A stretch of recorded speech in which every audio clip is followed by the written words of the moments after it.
Can you take us through some of the steps that event goers can take to really prepare for a potential emergency or some sort of active threat if they experience one? I would say that before an attack, you never know when an attack's going to happen, obviously. So these things for venues are the same things you could apply in regular business, properties. So I would say that you should know the venue and your surroundings. You should know the way ins and out of your businesses.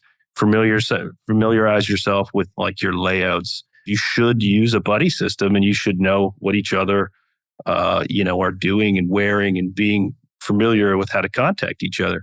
Establishing a meeting point. If you're going to get separated, that happens for various said reasons, not just in the event of an attack.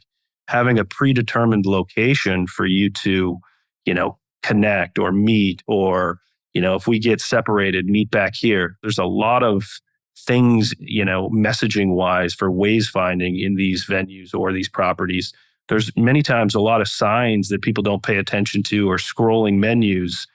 I traditionally try to stay to the back of the crowd. I traditionally try to know where there's a way in and a way out. 70% of all people will go in and out the same way. So if you enter a building, people try to go out that way.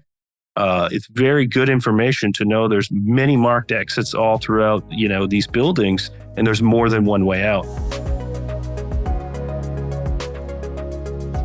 Why would you say it's so important for organizations to really educate their employees ahead of time when it comes to these sorts of large-scale events with preparedness, emergency response?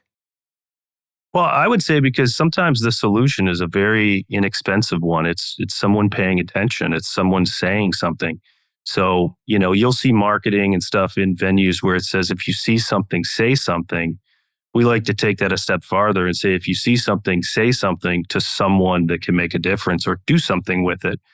For large campuses or businesses that have lots of people, it's easy for people to become complacent, working there, many times more time they spend at work than with their family, to become complacent. And so, this is whenever anybody's paying attention, it's a good opportunity to share this basic information.